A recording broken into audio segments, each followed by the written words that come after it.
Expressed on Straight Talk with Austin and Ellio do not necessarily reflect or represent the views of Stingray Media, its staff, or contributors. Callers to the program accept full responsibility for the views expressed. The show host and affiliates are not liable for any statements made or any harm claimed. All callers to the program indemnify Straight Talk from all claims. Offensive, defamatory, or unlawful content will not be tolerated. Be a part of the conversation by calling 745-2626.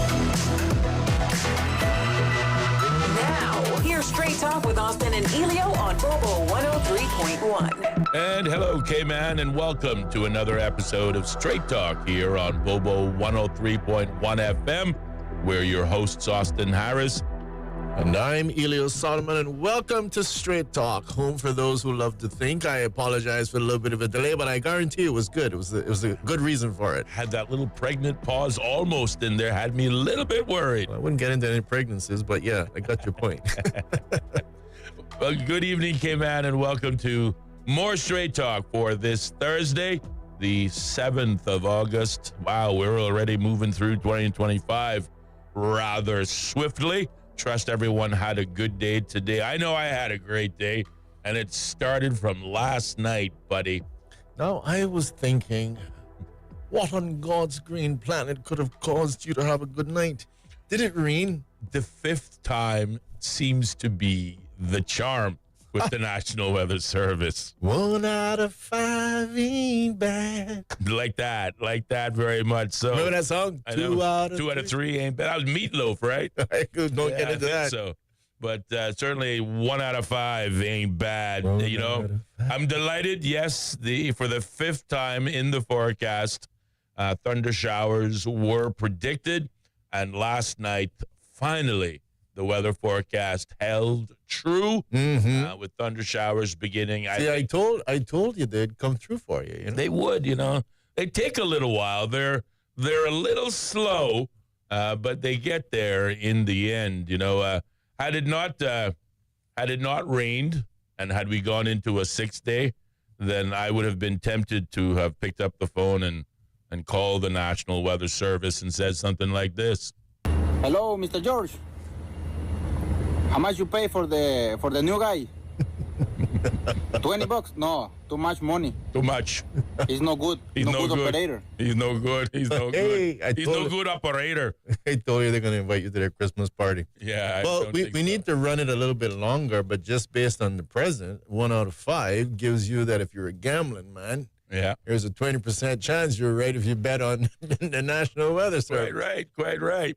Well, more isolated thunder showers are expected today, which we got during the day, thank goodness. What a beautiful day it was. It rained last night, and then it really poured throughout the day today. I woke up. It was nice and cool outside, and again, we had some nice afternoon showers. Light winds, slight seas expected tonight. Doppler radar images show scattered showers in and around the Cayman area, all moving towards the west. Winds will be out of the east to northeast at 5 to 10 knots. Tonight, temperatures expected to drop to a low about 81 degrees, and the seas will be slight with wave heights of 1 to 3 feet. Presently, let me see if I can get an update in terms of temperature-wise. Currently outside, it's 88 degrees Fahrenheit, but it feels more like 100 degrees. So that's a quick look at your weather, brought to you by the National Weather Service. God bless you. God bless you. I got to be careful with them sneezes, just one at a time. Thank you very much. Some people say, go home now, Austin, go home now. I tell you, if they came in rapid succession, I might have just had to pause and ask for a leave of absence for a moment. But no, we're all good. We're all good. So yeah, I hope everybody had a chance to enjoy the weather outside. It was nice. Maybe we can see some more rain tonight. I think if we take a look to tomorrow's forecast, according to the National Weather Service, it should be partially sunny tomorrow, partially cloudy Saturday, and then again, potentially isolated thunder showers by Sunday. So we shall have to wait and see. We shall wait. Because again, these things tend to change rather quickly. So we'll see what the weather forecast has for the weekend tomorrow when we are back on the air. Well, if everything goes well, I'll be working inside, so I should be okay. You should be. I know you were super concerned about me. You were thinking, hold on a minute. If it rains, how can my colleague work? Yes, both in construction and arguably on the farm. You know, I know you were super concerned, but either way, I'll be working indoors.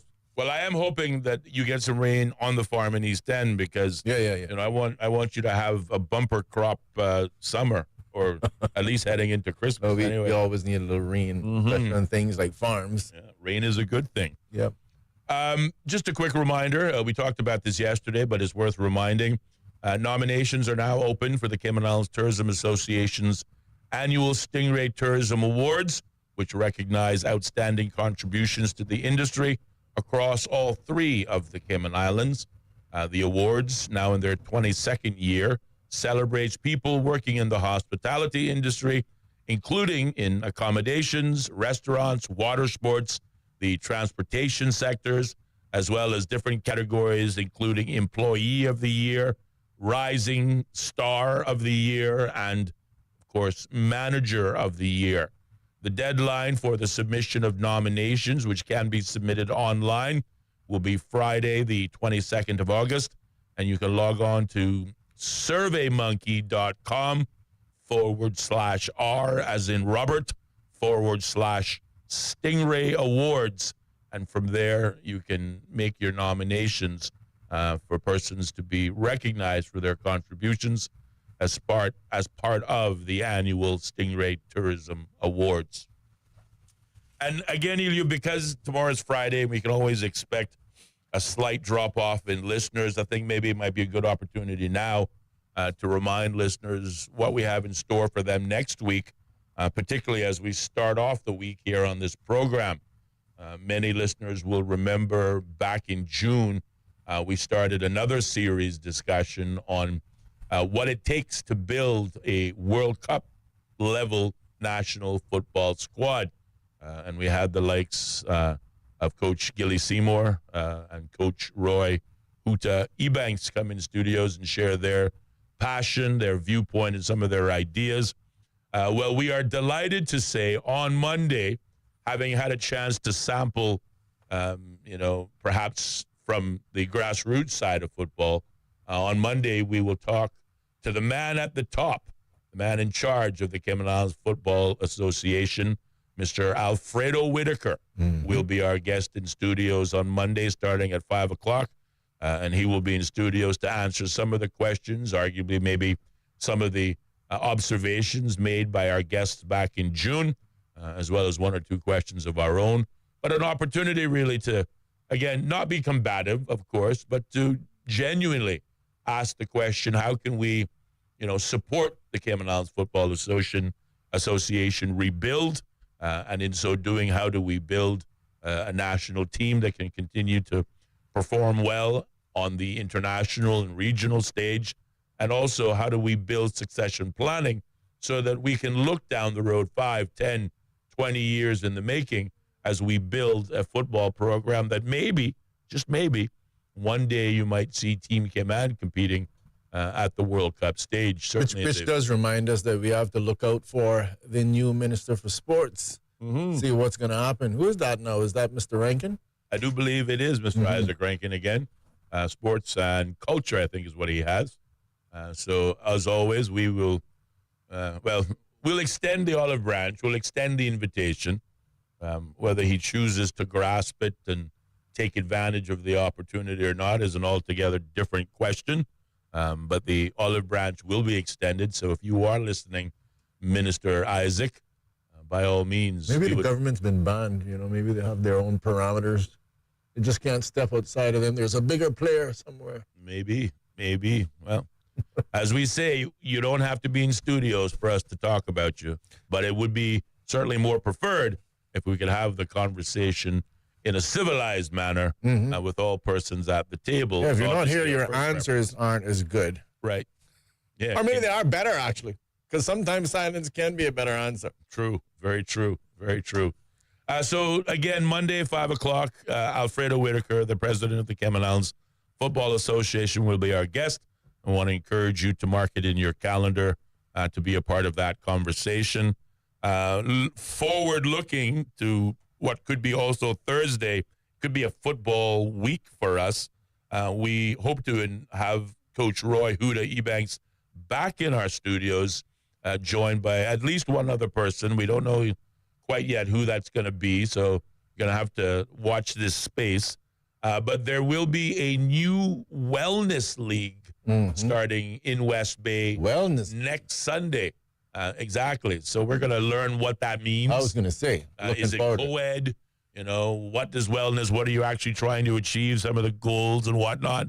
But it is going to be a brand new league in the annual football calendar. And hopefully, if successful, it will be a regular fixture. You knew I was going to ask you, right? I did know. I did And you know. just cut me off, say, yeah, we'll find out. You're super smart. That's what I like about you. Well, Especially when you wear your red shirt. Well, let's just say, we know each other very well. And as we always say, we share a brain. So, There you go. it'd be surprising, if not disappointing, if I didn't anticipate. If I did not know where you were going with that, Mr. Solomon. Indeed. That one might question, are you sure you guys should be working together? You act like you don't know each other at all. But we do know each other. And again, so Thursday we'll have Coach Roy. Monday, of course, we'll have the president of CIFA. Both we anticipate to be insightful, informative discussions as we always seek to educate, enlighten, and elevate our listeners, not just entertain. Correct. 44 minutes past the hour of 4 o'clock is the time in studios. A bit more good news in the headlines today. We see in both the Compass and the Cayman News Service, but for this article, I will read from Cayman News Service. It says CUC and OFREG agree on a path to future solar generation.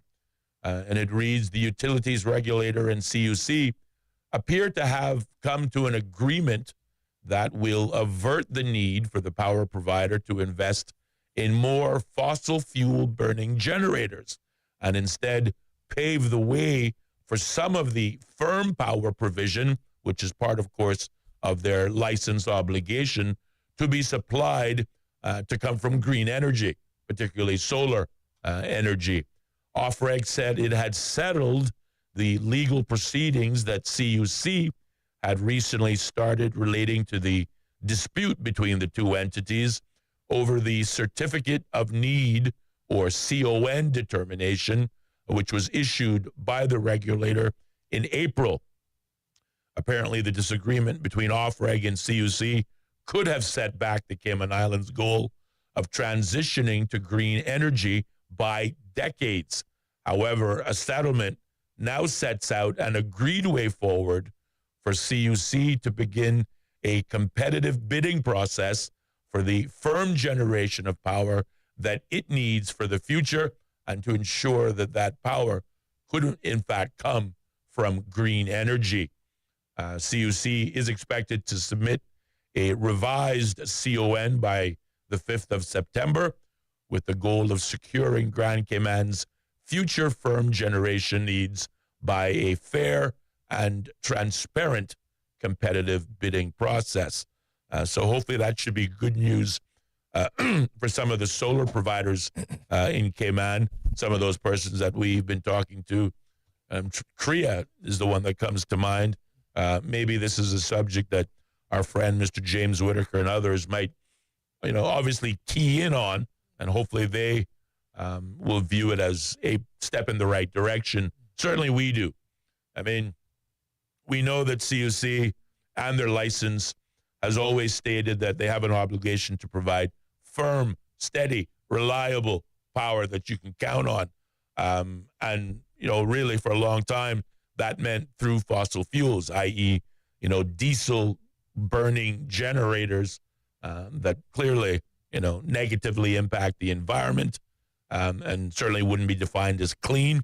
CUC has, in recent times, invested in a steam generator. They've got, I think, at least one steam-driven generator that runs off of steam, which is also clean energy, but now really looking to branch out in a more comprehensive way towards green energy. The renewed CON process is in addition to the long-awaited open competitive bid for 22.5 megawatts of dispatchable solar, which was issued by OFREG back in July. This resolution will now clear the path for everyone to move forward, said McCleary Frederick, OFREG's Executive Director for Energy. He went on to say, and I quote, "The office remains firmly focused on ensuring energy security, affordability, and a responsible transition to sustainable energy. And we appreciate CUC's engagement on this matter and look forward to reviewing their resubmission." Which, again, all of that sounds, very civilized, because there's a while there that they were, it's kind of like CUC versus OFREG, and particularly OFREG's chairman of the board taking on CUC's chairman and their board. But it's very, I think, encouraging to see that balance has been able to be struck, a middle ground has been found, and now we can perhaps step forward on the right foot by going down the green energy path and, of course, fulfilling the island's national energy policy ambitions, which, for the most part, and arguably still to this day, we are kind of far behind the 8 ball on. Tell us about it. Yeah, well, I did.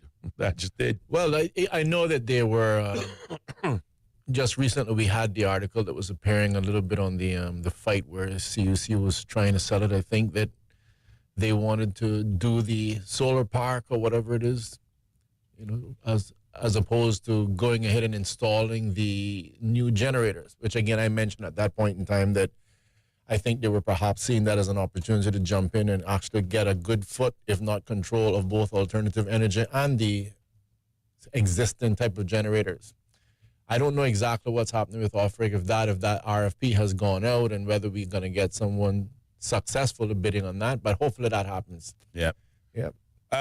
As it relates to the national energy policy, the Cayman Islands, through that policy, aims to achieve 70% renewable energy generation through green energy by 2037. Now we're at 2025 already. So can we do it in the next 12 years? I don't know. But certainly I think this decision to look... That was pretty good arithmetic there. Did you calculate that or you just... No, just popped in my head. I'm very impressed. You like that? I love that. You're starting to rub off, buddy. You I really love that. are. Your math is starting to rub off. I love that, Austin. But certainly this agreement between CUC and OFREG gets us closer to achieving that goal of 70% of power to be generated through renewable energy by 2037. It's still obviously, a lot to bite off. I don't know where we are in terms of actual renewable energy. At one stage, we were less than 5%, but certainly we're nowhere more than that. We're at really abysmal levels of renewable energy in this country. Again, people blame it on, the core program and the current offerings that have been revised over the years. But I think hopefully through this agreement and a more civilized relationship between the utility provider and generator and, of course, the regulator will see us stepping forward, like I said, in a more positive direction. And I really am eager to hear what CREA has to say on the subject. We'll see what happens. And if I could just add a little bit of color to what you're saying as By well, all means. is that, I'm pretty sure there's some passive listeners who are saying, I think I hear Austin and Ellio talking about solar. Not sure what that has to do with me. But obviously we're excited about it because if all this can happen, then we expect that to translate to, amongst other things, lower electrical bills. That's right. Which will impact you. Which and we're will excited impact about that. everyone, indeed. And speaking of lower electrical bills, we had at least one listener share with us their August utility bill, which was frightening to say the least. It was in the region of, let me see if I can find it here, because it was an interesting discussion. Interesting bill. And it was an interesting bill. Yeah, $1,184, which comes due on the 27th of August. Obviously not an apartment here. We're talking about, maybe a home. I think it was a bungalow size building. We didn't get into details in terms of square footage. But as usual, leading the way in a lot of these costs remains to be the fuel factor. Fuel factor still really dominating the majority of that bill. The energy charge, of course, also a major player, and I guess running a close third is the fuel duty, which, of course, you've already got the pricey level of fuel. Then you got the government fuel duty on top of it, which, again, is still under $100 in the total of this bill, but nonetheless, it is certainly another added level of fees. But yeah, really, the cost of fuel continues to be a major factor and the largest aspect of all of our utility bills. And to your point, if we can generate this energy through things like the sun, then obviously it cuts back on these bills. We would sure hope so. Yeah, we would sure hope so indeed. So to that consumer, we shall say, soon come, be patient. But in the meantime, don't lose your job. What else you got in the good news there, Austin? Because I wanted to say, yesterday was August the 6th. And we had discussed the Independence Day, but we didn't have a chance to say Happy Independence Day to all of our Jamaican colleagues out there. Didn't we? I don't recall us doing so. I do believe we did. We did? We did. But it must have been very silent. We extended our wishes and talked about the celebrations that took place over at the Compass Green on good. Friday. Maybe I just didn't get to palaver long enough. The gospel concert that was held on Sunday. Oh, my. At the Anglican Church. Am I showing? Do I have gray?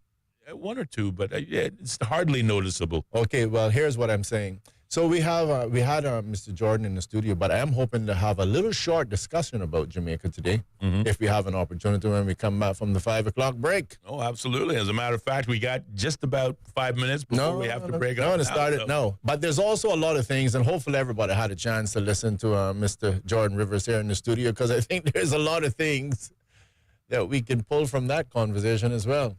Well, certainly indeed. I mean, let's take some of the big ones. Number one, we were assured that though their political leader at the time, Dan Scott, lost his election bid against the former premier, he still very much remains to be an active participant in the current government framework. Mr. Dan Scott sits now as the chairman of the party, whilst Mr. Gary Ruddy assumes the political leader of the party, having been elected. But we also learned from Mr. Rivers last night that the National Coalition for Canadian Government are, in his words, and we quote, very much operating from the CINP playbook. So I thought that was a rather significant statement. Very interesting statement that indeed was the case. And I'm pretty sure, TCC might have something different to say about it. I'm sure as they well as the might. independents. But They might indeed. I hope that didn't necessarily hurt his chances for getting himself on a board or a council or finding a little bit of a seat at the table. But he also spoke to that regard, saying, he is very much on the outside looking in, whilst he still meets with the CINP, who I think he mentioned they meet once a quarter or something like that as a group. So the party still exists outside of the political landscape, I think, which is encouraging. It shows, again, some potential that it may very well remain as a party heading into 2029. Who knows? And will that be, grown or expanded on by an amalgamation of members that make up the current government who aren't CINP members as of yet? Again, all of that remains to be seen. But yeah, an interesting discussion with Mr. Rivers last night. I did get a couple of messages. Not everybody was thrilled at, our choice in bringing him in the studios. Really? I don't now, who could have had a problem with that? Well, I don't know. I mean, we won't name names. Of course. But I did remind them that, you can't please everyone all the time. But I will say publicly what I said privately, that one of the things we like about Jordan Rivers, and one of the things that we will continue to promote in persons like Jordan Rivers, is that he represents the next generation. At just 28 years old, he's got a long way to go in this, world of politics, should he decide to stay in it. And he elaborated or hinted that he very much will be in the race again in 2029. He expressly stated. He expressly stated that. So Your memory and that is just as blurred as me with the Jamaican independence. Quite right. That's it. But, I did get a text as well from, and I'm sure he doesn't mind me announcing it, from the Honorable Kenneth Bryan, the Deputy Leader of the Opposition, who was saying that he's doing a great job. He's referring to Mr. Jordan Rivers. And I was supposed to read this yesterday, but, we were so busy. Charlando. Sure. That he was doing a great job. And, I just wanted to mention that. There was more to that. No. That was really it. It was just a text from the Honorable Kenneth Bryan saying that yesterday, but I didn't get to read it. All right. So my apologies for that. But here you go. Not a Keep problem. up great work, Jordan. Indeed. And certainly speaking of the Honorable Deputy Leader of the Opposition, hopefully we can, as we get closer to September, hopefully we can reconnect with him and give us a bit of a glimpse as to the upcoming legislative or parliamentary session that is expected to not too long from now kick off. But it is 59 minutes past the hour of 4 o'clock, and we do need to pause, take a short commercial break, check in with the top of the hour news brought to you by our news partner, the BBC. But don't even think about changing that radio dial. There's still lots more of Straight Talk still to come right here exclusively on your favorite channel, Bobo 103.1 FM. Bobo.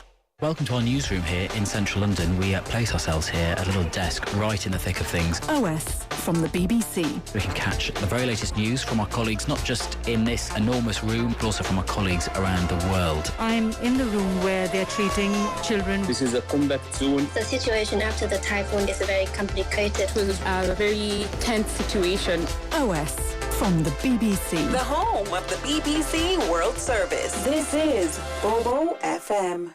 BBC News. BBC News. World news from the BBC.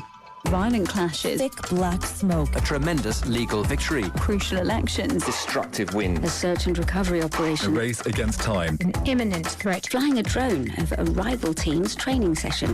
Whatever is happening, wherever it's happening, catch up with the latest news bulletins from the BBC. The home of the BBC World Service. This is Bobo FM. The BBC's From Our Own Correspondent. In today's Russia, no one is allowed anywhere near the political stage if they pose a serious challenge to Vladimir Putin. Stories and reflections from our reporters around the world. There is a major sense of insecurity here. More people are coming in from Sudan every day. From Our Own Correspondent from the BBC. The home of the BBC World Service. This is Bobo FM.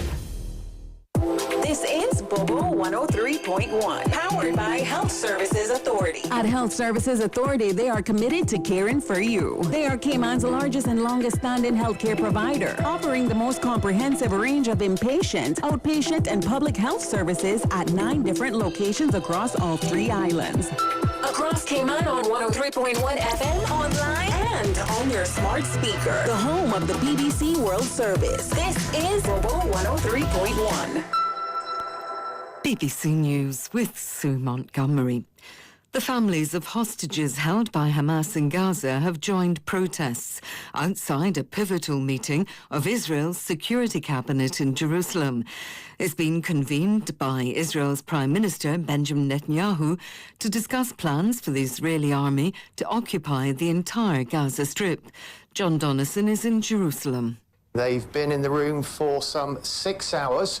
No news has come out of that meeting, but we have had that interview on Fox News with Prime Minister Netanyahu, where he was pretty clear. He said that he intends to take full control of the Gaza Strip, not permanently, but until the point where they have completely eradicated Hamas. They will have secured the perimeter, and only then will they hand it over to what he called friendly Arab governments.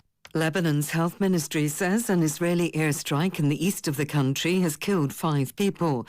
It's one of many carried out by Israeli forces since the ceasefire was agreed between Israel and Hezbollah last November. A wealthy businessman has become the head of Haiti's Transitional Presidential Council, which is trying to restore order and oversee elections in the turbulent Caribbean country.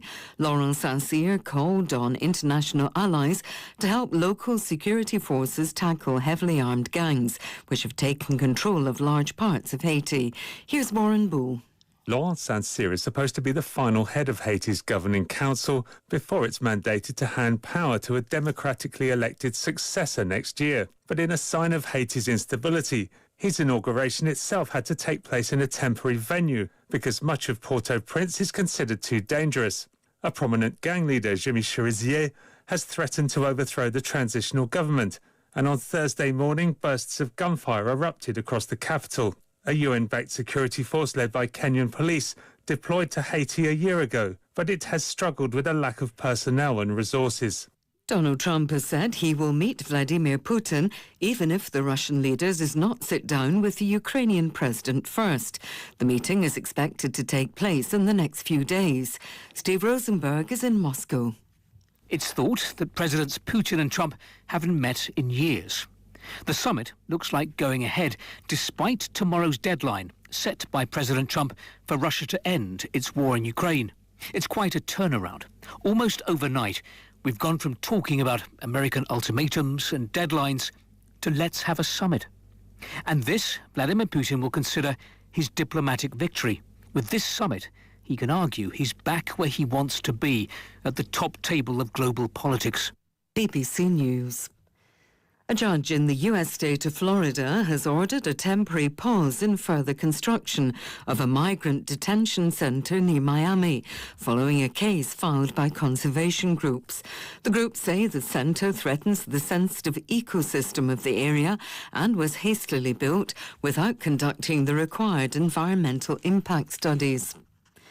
Hundreds of people have taken to the streets of the Liberian capital Monrovia to highlight the problem of rising drug abuse.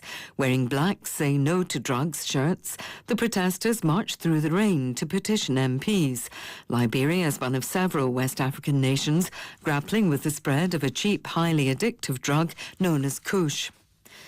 The Zambian government has dismissed warnings by the U.S. Embassy of dangerous pollution in the Copperbelt mining region linked to a toxic spill earlier this year. On Wednesday, the embassy ordered its staff to leave the Kitwe area. Shingai Nyoka has more details. Officials said today that there was no need to press the panic button, that constant monitoring and lab tests show that the pH levels of the water in Chimbashi, northern Zambia, have returned to normal and meet the World Health Organization standards. They said the spillage had not resulted in any casualties. It contradicts the U.S. Embassy's account that newly available information shows that hazardous substances, including arsenic, cyanide and uranium, continue to contaminate the water and soil there. It advised its citizens to take precautions against exposure. A new version of the artificial intelligence chatbot ChatGPT has been launched by its US-based parent company OpenAI. Its designers claim ChatGPT-5 has a better grasp of language and is less prone to inventing facts than its predecessors. The BBC has not been able to verify the claims. BBC News. Views and opinions expressed on Straight Talk with Austin and Ellio do not necessarily reflect or represent the views of Stingray Media, its staff, or contributors. Callers to the program accept full responsibility for the views expressed. The show host and affiliates are not liable for any statements made or any harm claimed. All callers to the program indemnify Straight Talk from all claims. Offensive, defamatory, or unlawful content will not be tolerated. Be a part of the conversation by calling 745-2626. Now, here's Straight Talk with Austin and Ellio on Bobo 103.1. And welcome back, K-Man, to more Straight Talk here on Bobo 103.1 FM and simulcasting live over YouTube and Facebook under the key search words Straight Talk Radio Show. We're your hosts, Ellio Solomon and myself, Austin Harris. It is Thursday, the 7th of August, and we have no guests lined up for you today, but the phone lines are open now and will stay open all the way until 6:30. The number in studios to call, 745-2626 is the number. If you want to join the conversation, perhaps comment on some of the issues we've been discussing so far in the first half hour, or if you just want to take us in an altogether different direction, well, now is your opportunity. Pick up the phone, give us a call, 745-2626. As usual, if talking isn't your thing, you can reach out to us on our WhatsApp line by dialing 928-2562. And from there, you can either share a traditional WhatsApp text message, or you can get creative and send us a WhatsApp audio note. If, likewise, you just want to send us a traditional SMS text, you can also use that same number, 928-2562. And certainly in terms of our streaming services, I want to also remind you that you can pick up our archive for any shows that perhaps you may have missed or perhaps didn't have the opportunity to listen to in its entirety. I want you to check out our website located at www.straighttalk.ky for more streaming videos, and obviously keep that website, maybe even add it to your favorites, because more and more content will be coming from this program on subjects that perhaps we don't always, prepare or present on the radio, but there will be new and exclusive web content that you can only find online. And again, a reminder to subscribe both to the webpage and continue to subscribe to our social media pages on Facebook and Instagram. Also want to say you can find us streaming live again on the ACT Cruise Tourism page on Facebook as well. As we talked about prior to the break, at now 9 minutes past the hour of 5 o'clock, a reminder that on Monday at 5 o'clock, we will be hosting El Jefe, the president of the Cayman Islands Football Association, our friend, Mr. Alfredo Whitaker.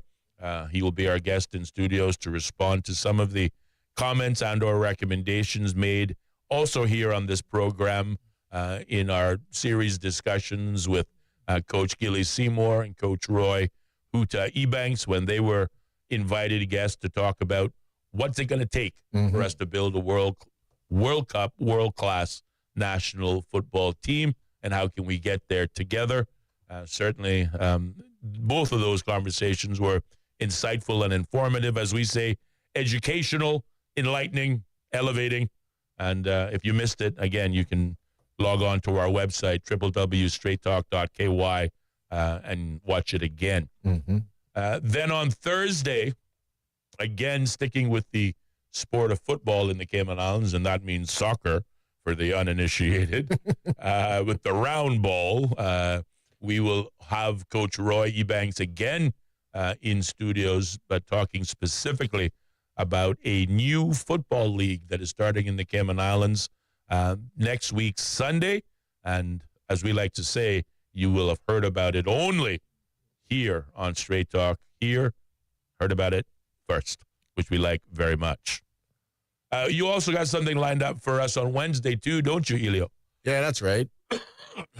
So we're going to be, normally we have our candidates forum there, and we're hoping to have in the studio with us on Wednesday, none other than Mr. Craig Frederick. Yes. And again, he ran in Georgetown South against who is now the Deputy Premier, Mr. Gira Ruddy. So should be a good discussion. I think most persons probably out there in the community know Mr. Craig Frederick. Yep. But we thank him very much for agreeing to come here on the program with us on Wednesday, which is tomorrow. Absolutely. And whilst we're at it, certainly if Ulrich Lindsay has got his ears on, he too ran in Georgetown South against Mr. Frederick, Mr. Ruddy, as well get him on too. South. So Ulrich, Mr. Lindsay, if you're listening and you'd like to be a part of the series discussion, the candidates forum, life after the election campaign trail, we would love to hear your story as well. You can reach out to us at 928-2562 and just shoot us a quick WhatsApp message saying you're interested, and we will initiate contact with you. Yeah, well, I definitely have a number. To the best of my knowledge, I have a number for Mr. Ulrich. I'll be reaching out to him as well. And I will remind persons who didn't have a chance to listen, or even those who listened, I did get the numbers as well from Mr. Jordan Rivers yesterday on some of the other persons that ran in his specific constituency of West Bay North, and we'll also be reaching out to those individuals. As we have committed here on the program, we will be trying to get every single person who ran in the election but was unsuccessful. Absolutely. And I think on the basis of some of the comments that were shared by Jordan Rivers last night, I think it's also fitting to say that we will include on that list of invitations Mr. Dan Scott. I had a moment there. I kind of forgot his name for a second. Well, definitely he's one of those persons that we would have to include as well as persons who ran and was unsuccessful. Now, again, whether those persons agreed to come on or not is a different matter, but clearly, to your point, he will get an invitation as well. We just want to say we extend that invitation publicly to all and sundry who ran and were unsuccessful, because we think your story is just as important as those who were successful. And if you're interested, we will make room for you every Wednesday here on Straight Talk until we have run through all of those candidates. And again, we would like to get them all, but we're realists as well. Some will come, some won't. Some perhaps have found employment or are, again, keeping their head down, which we understand. So it's not a mandatory invitation, but by all means, we would love to have you. And if you're interested, pick up the phone, give us a call, 928-2562. The easiest method is to shoot us a WhatsApp message, and then we'll get back to you in person. Continuing with the headlines, there was, again, we know newspapers, whether it be in print or online, sensationalism, or I think there's another term for it in social media world called clickbait, which again, is supposed to excite you, if not make you nervous or sick to your stomach to the point where you got to read the article because it kind of frightens you. But gets you all excited for nothing. Gets you all excited for nothing. This is one of those situations. The article, the headline was asbestos found at the Cayman Brac High School. And that alone should send shivers up your spine when you think about it. But when you hear more, as we're going to tell you, then you'll perhaps ask yourself, well, really? Did we have to go that route? Maybe you'll agree with us. Maybe you won't. So just a few snippets from that article. It says, children attending the Layman E. Scott Senior High School on Cayman Brac will begin the new term studying online from home and at other locations after asbestos-containing material was found in a section of the roof and tile work of one classroom during testing that was conducted in late June. Work is scheduled to begin shortly in the area where the dangerous material was discovered. However, officials say it is currently contained and undisturbed. Now, the Education Ministry, and in particular the Honorable Minister of Education, took more of a subdued tone, and I think it was wise of them to do so. The Education Ministry said it was acting out of, and I quote, an abundance of caution, even though there is no indication of immediate risk, according to test results. Meanwhile, Education Minister, the Honorable Ralston Anglin, said that once he became aware of the situation, he called for comprehensive testing to ensure the matter is resolved with urgency, transparency, and the diligence it deserves. Now, the Layman E. Scott High School was built back in 1966, so you can say that high school's got a few years on it, and it has long been discussed, if not, debated, for the need for a new facility. Development of that new facility, which will be built on the bluff, is said to be underway, but has already hit a number of snags.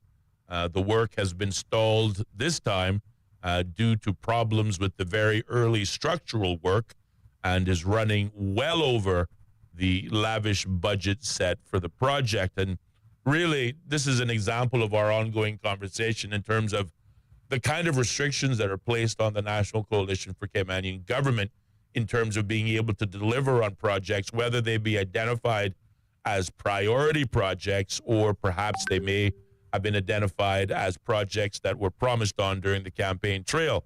As many persons know, we are expecting to end 2025 in the hole to a tune of about $60 million, and likewise in 2026 to the tune of $44 million in deficit. So the government really hamstrung in its spending options going forward, and undoubtedly the government is working, we hope, diligently to try to figure out, how they can work around it and still present a plan as per their ambitions, but one that is, affordable.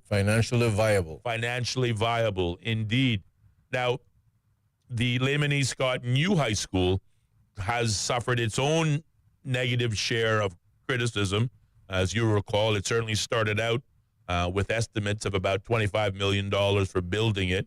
But as is the case almost every single time in every single government capital project, those went over just a just a little bit.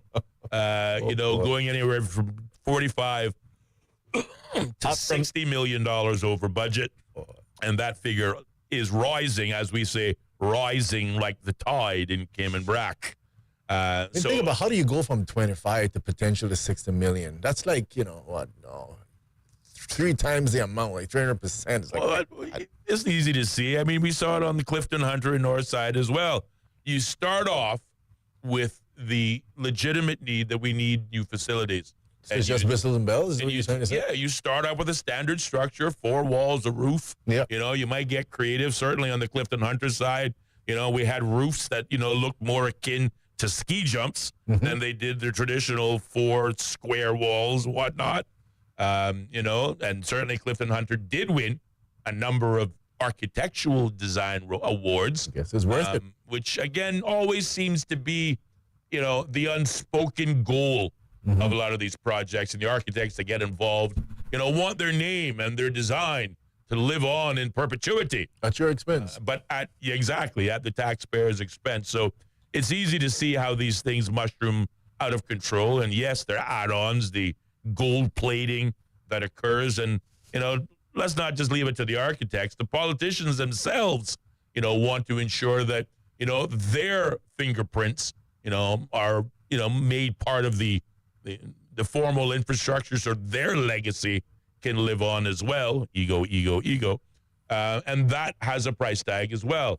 The Lehman E. Scott High School is just one in a long line of government capital projects that have run over budget.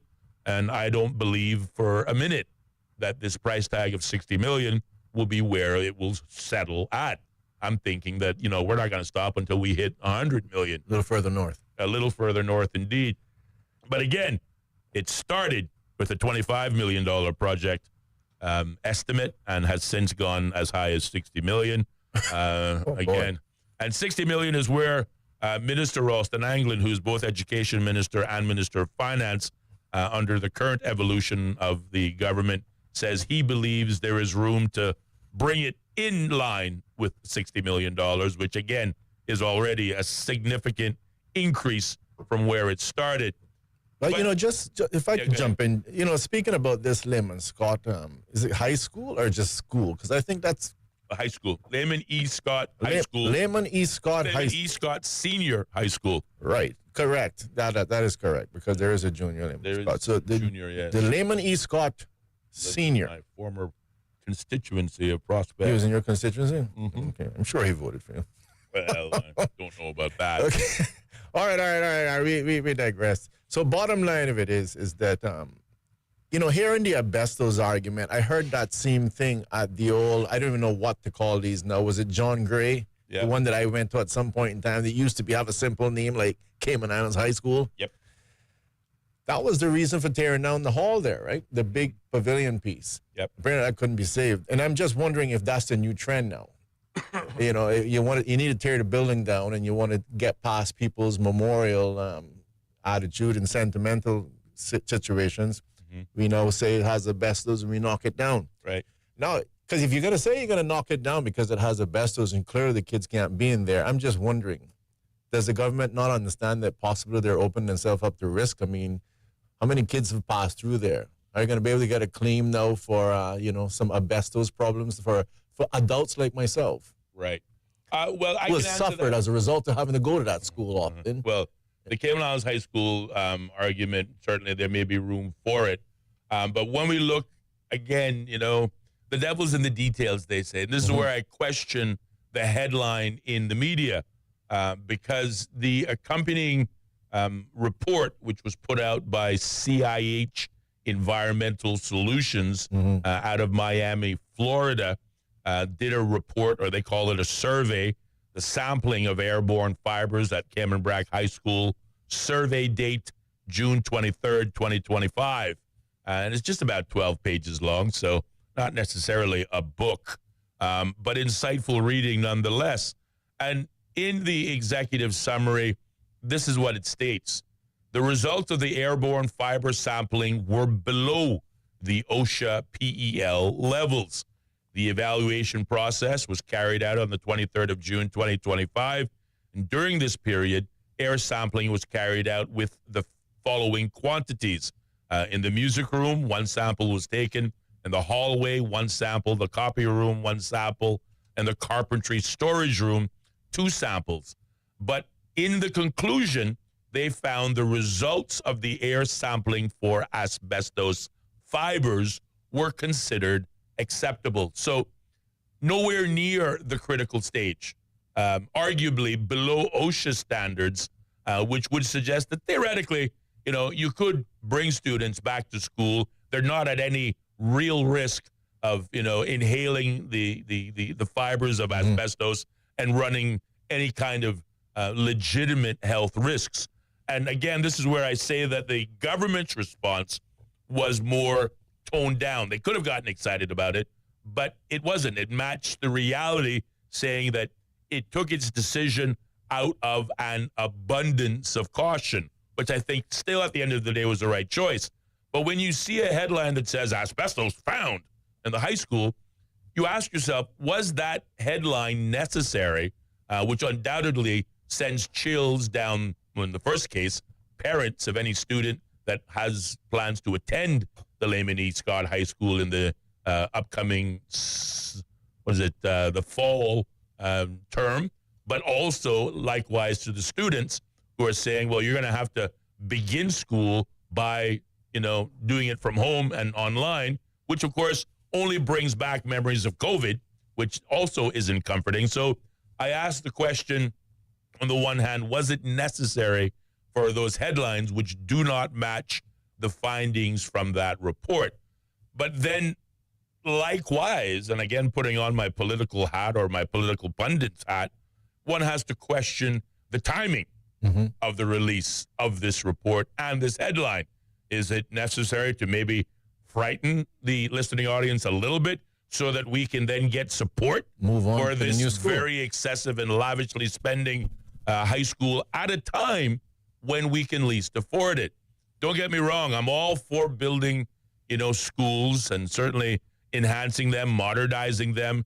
A school built in 1966, arguably, there's room for improvement. And in particular, given the consistent performance results that have been generated by the Lehman E. Scott High School, that didn't just happen yesterday. Unlike their counterparts in Grand Cayman, the students graduating from Lehman E. Scott have done so with 5 or more passes on a consistent basis. Yeah. Well, which they've been challenged with in Grand Cayman for a number of years. But when we look at school infrastructure, and we made this point when Clifton Hunter was being built by the then, I think it was Tom Jones or something Jones Construction, was that if you look at institutions of higher learning around the world, the one common denominator they all have is that they're all built on ancient foundations. They're all old. Yes, they've had some upgrades and facelifts over the years to again match the wear and tear of climate change and whatnot. But here we have this passion to just level and start fresh from the ground up, which again is nice if you can afford it.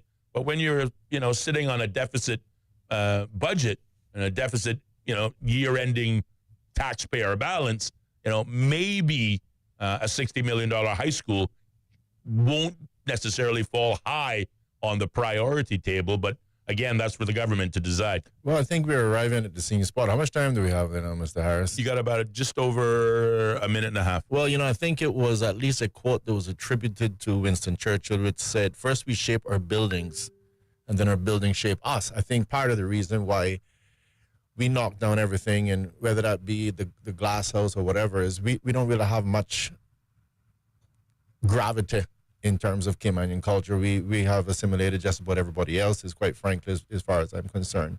But I think we have arrived at the same spot in relation to the school. I'm just wondering that has the government found themselves in a position where they talked about canceling and trying to get out of the new school project, and find themselves now in a very ticklish and politically challenging position, in the sense that transition may not necessarily be as easy. And now no one would want to lay square at their door that the asbestos thing is something that's created, but clearly it creates an opportunity that allows them to be able to say, hey, we need to get behind the school and we need to complete it, considering that asbestos is plaguing this particular one. Now, I don't know much about asbestos, but as far as I know, it's a bit like the fiberglass thing. If you like, there's little small fibers that at the end of the day, if you can breathe them, you potentially can get sick, damage the lungs, etc. And supposedly the tolerance should be that you shouldn't be breathing any of that at all. So if there's any present, then we have to deal with it. Well, it is 29 minutes past the hour, 5 o'clock. We have to pause, take a short commercial break. But the discussions on the Lehman E. Scott High School and others will continue next here on Bobo FM. More Straight Talk with Austin and Ellio coming up. Be a part of the conversation by calling 745-2626. Bobo 103.1. Shirts, pants, or linens. When you want them clean, just drop them off at Island Cleaners. Island Cleaners is a full-service dry cleaner, meaning you name it, they clean it. Professional shirt service, fluff and fold laundry, and more. Even drape and area rug cleaning and alterations, from quick hem jobs to resizing dresses. Island Cleaners, your one stop for everything clean. Artco Drive off Shedden Road. Ask about VIP and prepaid discounts. When it comes to weekly meal prep, I trust Kirk Market to provide the best value for quality proteins. The butchers at Kirk Market are super helpful. They always slice my steaks perfectly. Kirk Market has everything I need for healthy and flavorful protein-packed meals. From lean cuts of CAB choice beef, tender CAB prime beef, the juiciest pork, and all-natural hormone-free poultry, to their seafood section with everything from fresh local snapper to omega-3 rich salmon. I choose Kirk Market for the highest quality proteins to support my healthy lifestyle. Kirk Market. Eat well, live well, and discover a world of choice. At Priced Right, spending less on everyday products is easy. Spend less on office supplies, tools, and automotive products. Spend less on groceries, fresh produce, and meat. Spend less on electronics, TVs, and speakers. Spend less on home furnishings, beauty products, and apparel. At Priced Right, we believe you can live better for less. To start saving, visit us at the Airport Center in Georgetown or at Republics Plaza in West Bay. For more info, visit pricedright.ky. Live better for less at Priced Right. Visit Healthcare Pharmacy's second location in Governor Square, servicing West Bay and the 7 Mile Beach Corridor with the care and professionalism you have come to expect from Healthcare Pharmacy. Healthcare Pharmacy in Governor Square also stocks a huge selection of Hallmark and shoebox greeting cards, vitamins, sunblock, last minute, and everyday needs. To refill and transfer your prescriptions, simply WhatsApp 329-7313 or visit healthcarepharmacy.ky or drop by Monday to Saturday from 9 till 6. Hello, pet parents. We're K-Man Vets, K-Man's most advanced veterinary clinic providing quality care and services. We are committed to being your pet's advocate and friend, offering a lifetime of care. From vaccinations and wellness checks to more advanced surgical procedures, complicated medical concerns, and emergency care on demand. For more information about us or to get in touch, please visit kmanvets.com. K-Man Vets, where compassion meets excellence. K-Man, Units is here, the island's newest move-in and storage solution. Our robot delivery system allows you to put your unit almost anywhere while providing level loading, uploading, and minimizing shifting. What's even better, no time constraints. Pack at your own pace for moving or store as long as you need. Short-term or long-term, at the home or on the job site. Units, fast, safe, and secure. Check us out at units.ky and be sure to follow us on Facebook and Instagram. Across Cayman on FM, online, and on your smart speaker. This is Bobo 103.1, powered by Health Services Authority, committed to caring for you. The views and opinions expressed on Straight Talk with Austin and Ellio do not necessarily reflect or represent the views of Stingray Media, its staff, or contributors. Callers to the program accept full responsibility for the views expressed. The show host and affiliates are not liable for any statements made or any harm claimed. All callers to the program indemnify Straight Talk from all claims. Offensive, defamatory, or unlawful content will not be tolerated. Be a part of the conversation by calling 745-2626.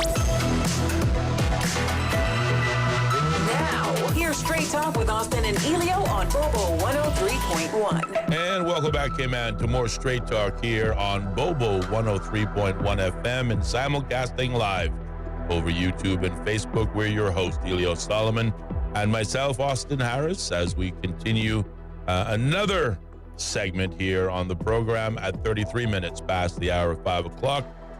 For a show expected to go for at least another hour till 6:30 here on your radio dial. If you just tuned in, we spent just before the break talking about the headline that, again, I think casts a frightening, if not unnecessarily frightening, shock through the Cayman Islands, suggesting asbestos has been found at the Lehman E. Scott Senior High School in Cayman Brac. But if you read the article in its fullness, which, again, our role here is we do it for you so you don't have to. You can focus on the things that matter to you most importantly, and we'll just share with you the news that we think is important for you to know. If you read the attached survey that was done by, I guess, an environmental solutions provider out of Miami, Florida, suggesting that the level of asbestos found was below the OSHA levels and considered acceptable. So theoretically, you didn't need to close the school, and more importantly, you didn't need to have a sensational headline that otherwise sends unnecessary shivers down people's spines, like parents and students and the like. Create a little panic. Create a little panic, exactly. But again, you know, sensational headlines is part of the newspaper business. If you're in the social media world, one would call it clickbait, and I think we can associate clickbait with one or two other entities in the. But likewise, you can also share your viewpoints with us on our WhatsApp line, 928-2562. And that is where we will begin in this segment with So if that school is going to be closed, then that means you're going to have parents that are going to have to deal with the kids. Quite right. And that's a point that is being made here now. It says, "Good afternoon, gentlemen. I'm just wondering how many senior high school students attend the Brac High School in the first place. But also, how does our country justify such an enormous spend? And furthermore, students need to be in school. And I'm just wondering why the government would not place some temporary trailers to fulfill the obligation to the students and avoiding such disruption. Let's face it, kids getting back into the school environment is of paramount importance for their mental health and for the family, especially the parents who must go to work. And this notion of, again, schooling them from home puts everybody at a disadvantage and, well, again, calling on the government to do a bit of a better job. Well, just, again, trying to answer the first part of their question, a cursory check of Wikipedia tells us that the Lehman E. Scott School in Cayman Brac, a secondary modern school, first opened on the 23rd of January, 1967, originally with 73 students and 4 staff members under the leadership of then Principal Lehman E. Scott Sr., of whom the institution is named after. And whilst we do not have any hard and firm numbers in terms of what the total number of persons or students, particularly enrolled.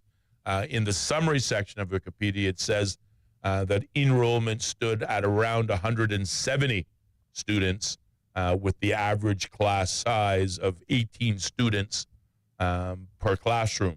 But don't ask me what year this figure of 170 was provided, because Wikipedia has not provided those kind of specificities, if you will. But certainly if there is someone in the listening audience, as we say, the listening audience make up our single greatest asset and resource. If you have the numbers, specifically in terms of the attendance at Lehman E. Scott High School, we'd love to hear from you. But hopefully that answers the writer's first question, and certainly we would otherwise agree to an extent that, perhaps some better planning could have taken place. But really, when you look at the report itself, it doesn't suggest the asbestos has reached critical levels. So theoretically, the asbestos is not a threat across the entire school. Arguably, it was identified in one area more so than others. So again, maybe you could cordon off an area and still keep other classrooms open, again, to support the position of the writer that, listen, summer's over. Parents have waited all summer to get their kids back in school, and now you're saying they're going to stay home longer? That's going to add to cost, but also parents need to go to work. Yep. So those are legitimate observations that perhaps... Legitimate concerns, yeah. Yeah, the government might want to consider in their move towards exercising an abundance of caution on this issue. But that's what we have. Well, see, no, I mean, the challenge is that now it's out in the media, and again, whether it's clickbait or otherwise, you'll still have parents who are concerned. Sure. And whether I should have my child there as well, Yeah, absolutely. Absolutely. And again, that's where we question it the most. Is it necessary to put that fear in people for something that really is something they shouldn't be afraid of? It didn't indicate that we're at, critical stages at all. Arguably, we could have closed off one section and kept others open, but out of an abundance of caution, I love that phrase, they've decided to seek to remedy the problem before they invite students to return. And again, I suppose it's hard to argue against that, but again, it's not impossible. You know what I mean, Vern? I know exactly what you mean, man. I know you do. Palamine. Palamine, indeed. Indeed, Palamine, for certain.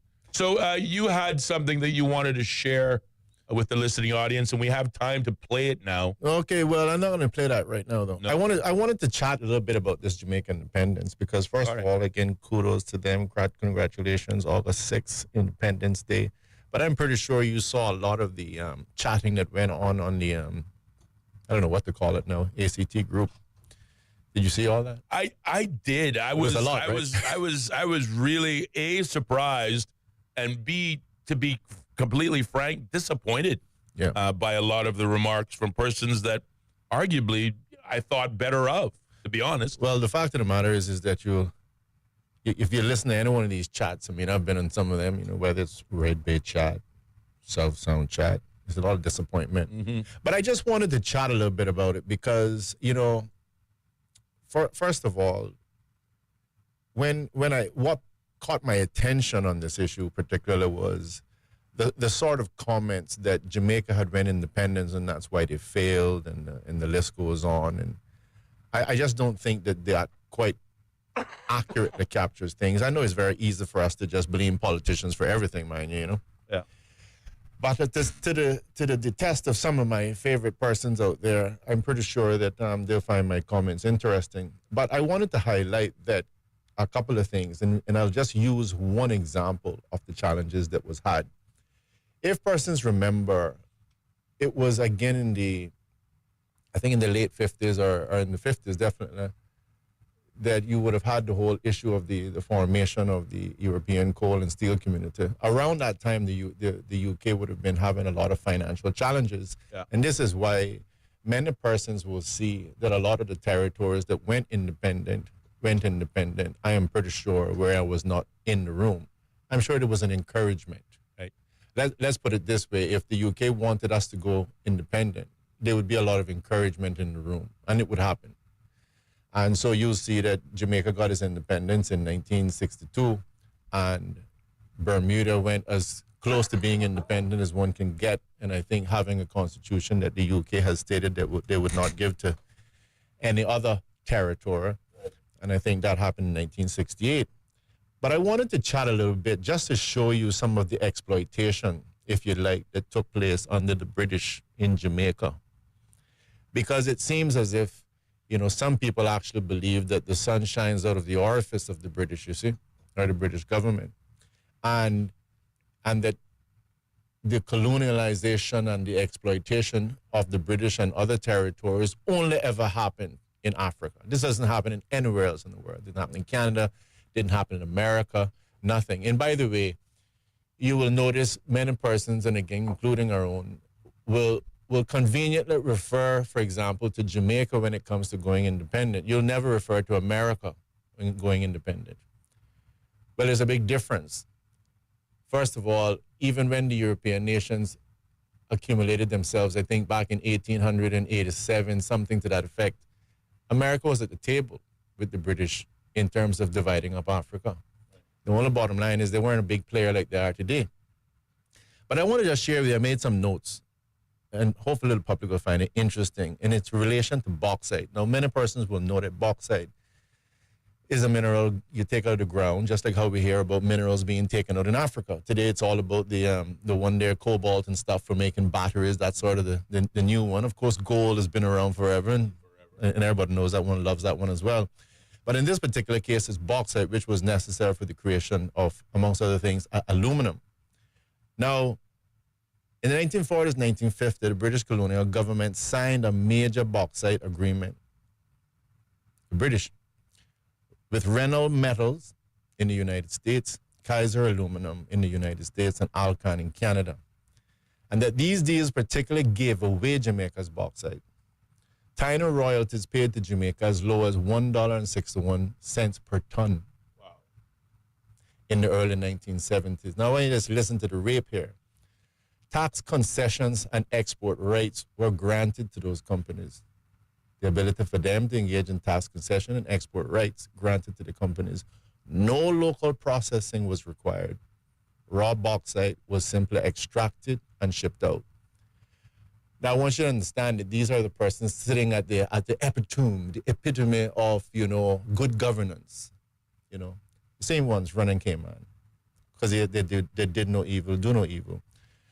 So no local processing was required for raw bauxite, was simply extracted and shipped out. Britain saw Jamaica's bauxite as strategic for Western powers during the post-World War II recovery and the Cold War, prioritizing U.S. and UK interests over Jamaica. So exactly how then was Jamaica undermined? Despite being the #1 bauxite exporter in the world in 1957, Jamaica received minimal economic benefit, lost millions in potential revenues, had little control over its natural resources. Similarly, bauxite-rich countries like Guyana negotiated better prices and ownership stakes. Jamaica lagged behind until the 1970s. Now, again, why was that? Not because of the local politicians. This was because of the British. The British made those agreements on Jamaica's behalf. The same way that the British was arguably responsible, and probably still is, in terms of internal and external affairs as it relates to the Cayman Islands. They stuck the premier in there somewhere, but I'm pretty sure that's more of a figurehead. So the post-independence pushback now. After independence in 1962, Jamaica tried to take control of its wealth, which I don't think there's anything wrong with that. In 1974, bauxite production levy was introduced. Earnings jumped for Jamaica from $25 million to $150 million in 1 year. By 1977, Jamaica negotiated 51% ownership in operations run by Kaiser and Reynolds. Led by the Prime Minister, Michael Manley, these moves sparked economic resistance from multinational corporations and Western allies. So let's just understand and put that in local colloquialism. Somebody's coming into your backyard, you know, you happen to have sand. You have sand in Cayman's beach, and they can take it out by the ton for $1.61. I don't think anybody would settle for that today, and that's sand.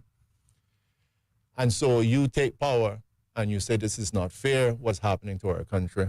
And amongst other things, you were able to negotiate higher prices, carrying your revenues from 50 million to 150 million, and at the same time, being able to even get ownership into some of these companies. The allegations of destabilization, there are claims and suspicions that foreign governments, example the CIA, worked to undermine Jamaica's economy, to punish Jamaica for asserting economic sovereignty. Some allegations include violent incidents, examples fires and unrest, used to destabilize the country. Though not fully proven, former agents have hinted at covert U.S. interference during the 1970s. Now, here's the point that I would like for you to play the video that I shared with you from YouTube. So, where again, I don't think that under normal circumstances, the CIA always come out. I know that there's a period of time by which you can go and do your sort of, or they release the documents. Persons can, through that request, get information. But here was, to the best of my knowledge, an interview by some journalists, arguably some /CIA agents, discussing what happened in Jamaica. Play that video, and it's about 8 minutes long. I agree with you, but you certainly make your case for the legitimacy of what you're doing very well. Let's take a look at some of the things which Louis Wolff had to say, and we'll let you comment ever so often on this, okay? What, in the years that you've been publishing it, do you think are some of your most significant revelations? Are there some stories that even shock you? Well, I think one of the big stories that we were able to document in some detail was the whole scope of CIA activities, similar to what the CIA did in Chile, and which was documented by the Senate Select Committee, was the whole covert action program in Jamaica in between 1976 and 1980.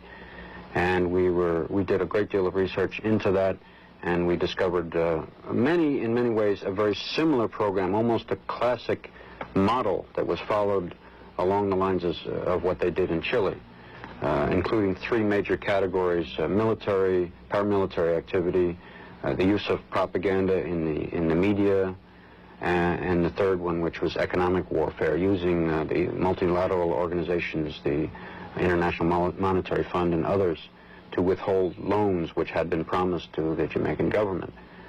This is one example. What are a couple more of the details of that? You mentioned those first two examples of actual paramilitary activity the CIA was involved in Jamaica. There was a fire, for example, that took place in Jamaica of an old people's home. I think 150 old and infirmed women, many of them blind, were living in this home, and as it turned out, the place burned down in the space of about 8 minutes, 7 or 8 minutes. It was discovered that the phone wires had been cut and that their exits had all been blocked. Even those who could see their way out could not get out. And that the means by which the fire was set was the use of a petroleum jelly, which was unavailable in Jamaica. This was one indication, among others, that there was outside help. Why would the CIA, you might ask, why would the CIA want to murder 150 old women? It was because it was an effort, part of a very large-scale effort to discredit the government in Jamaica, which was at the time headed by Michael Manley, the Prime Minister. There were images produced of Michael Manley in the media, in the Daily Gleaner, which was the newspaper which the United States, through the CIA, helped to support. And there is a good deal of evidence of that. There were images of Michael Manley showing a death mask. I mean, it was his face which had been somehow made to look like a death mask, although it was pretending to be a photograph of him.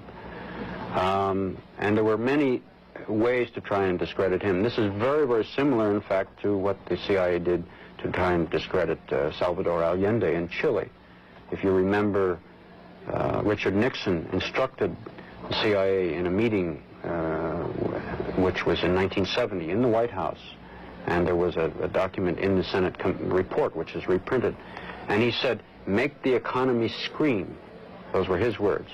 And that's, of course, what the CIA proceeded to do in Chile, and that's what they also did in Jamaica. They also furnished a lot of munitions and assistance to the terrorist squads that were going around killing people in the cities and also in the countryside in Jamaica as well. That's correct. Well, John, you had a trip down to Jamaica, and you saw a lot of these things about Jamaica with your own eyes, right? Yes, indeed. A very moving, a very interesting trip to me to see a target country at a time in the height of a CIA operation when I was completely outside. So there's no way that I could see the problem that journalists have always had when the U.S. government was targeting on a country in a situation, trying to destabilize it, overthrow or manipulate the elections or whatever, of trying to figure out what's going on when you don't have access to all of the flow of cables and the discussions in National Security Council meetings and whatnot for the planning. I observed that from published information, the CIA station there was quite large for that size of a country. It was huge, in fact. It was bigger than any station I knew of in Africa, although Jamaica was a fairly small island with 2 million people. That's typical of when the CIA has got a big operation going in a place. They beef up the station and beef up the offices back stateside. The tone and flow of articles in the Gleaner was, of course, as Lou says, definitely a chapter out of Chile or a chapter out of the Angolan operation. Every indication of a massive CIA operation going to destabilize the government, to make the economy scream, and in that case, I would say that probably someone got promoted for that one, probably several people. Because Manley was run out of office. Because it worked. By a legitimate... Yeah, without a scandal, without an assassination, without the things that have caused the CIA so much grief, Manley, a champion of social democracy, of giving the people a piece of the pie, was thrown out of office, and an arch-capitalist was put in office. And again, there was minimal adverse publicity. Lew Wolf and the others were studying the situation and did publish about what was going on, but it was not published in the New York Times and the Washington Post, and the big television networks didn't do studies on it. Primarily because even if the journalists of the big organs knew what was happening and might have wanted to, they really just, because of the secrecy, couldn't get the truth about what the United States was doing. One interesting thing was that the effectiveness of the liars in our government, the duplicity. When we formed the CIA, we committed our leaders to having two policies, as Lou says, the rhetoric, the public statements, and the truth about what United States policy is. So an interesting measure of presidents is how effectively they lie. Interesting discussions that occur inside the CIA is about lying. Would you lie? You're the DDO and you're going to testify to the Senate. And serious discussions. Are you going to lie? Because if you do, it's perjury, and there's a chance you could go to jail, and yet, the organization expects you to lie. President Carter was one of the most effective liars I have ever watched on television and through the media. As a poker player, man, I would never go up against that man. He could look at that camera and say things that obviously he knew were completely and totally false. And I would study his expression, and I could detect nothing except occasionally a little wisp of a smile that wasn't consistent with what he was saying, like he thought it was funny. But one of his more classic... tick, actually. Well, the smile that I was referring to wasn't that. It was just a kind of like he was repressing a grin, like he thought it was funny. How he rationalized these things, I don't know, but one of his most... conspicuous lies was when he sat down with Manley just a few weeks before the elections in Washington and told him face to face that the CIA, don't have the CIA doing anything to destabilize you or your government. We have no such program going, when obviously he did. Well, certainly an interesting piece of history there. Ellio, you have about 3 minutes if you want to Well, just to sum it up again, I want persons to understand that when we talk about Jamaica and other countries, I think we need to be one sensitive about it and do as much research as we can. I think when we heard that little saying that we used to have as a kid, Humpty Dumpty sat on the wall, Humpty Dumpty had a great fall. Yeah. Well, Humpty didn't fall. He was pushed. Yeah. And then the same thing with the Jamaica. Jamaica didn't fail on its own. It was set up to fail. And the argument is I want to use that amongst other things, again, to convey. Because there's even persons from Jamaica that they just see both parties. That's all they see. They don't see the hand that played on Jamaica. And there's nothing different that's happening in our country right now. We have had our governments consecutively sign came on up to rights and to Blue Belt agreements, environmental agreements. And if people can't see it, we have had the government agencies in terms of the National Trust and all of these people going out and all giving you some nice, sweet things about the environment. We are being tied up like Gulliver in the land of Lilliput, one piece of legislation at a time. And bottom line is, I want to say, Jamaica didn't fail. Jamaica was pushed. We definitely shouldn't sit idle and allow Cayman to go down the same situation. But that said, to all of our brothers and sisters from Jamaica, happy Independence Day. Absolutely. Absolutely. And I thank you for sharing that viewpoint. It's certainly a response. I know much of our listeners aren't on the chat page or the group chat that we were, but just take my words for it. There were some remarks that were less than colorful and arguably unnecessary, but as my colleague has pointed out, arguably uninformed as well. And hopefully we can do our part to educate, enlighten, and elevate the thinking.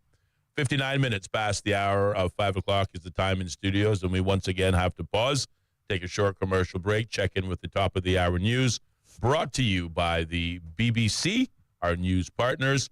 But there's still at least 30 minutes left before we go. So keep it locked. There'll be more Straight Talk coming up next on Bobo FM.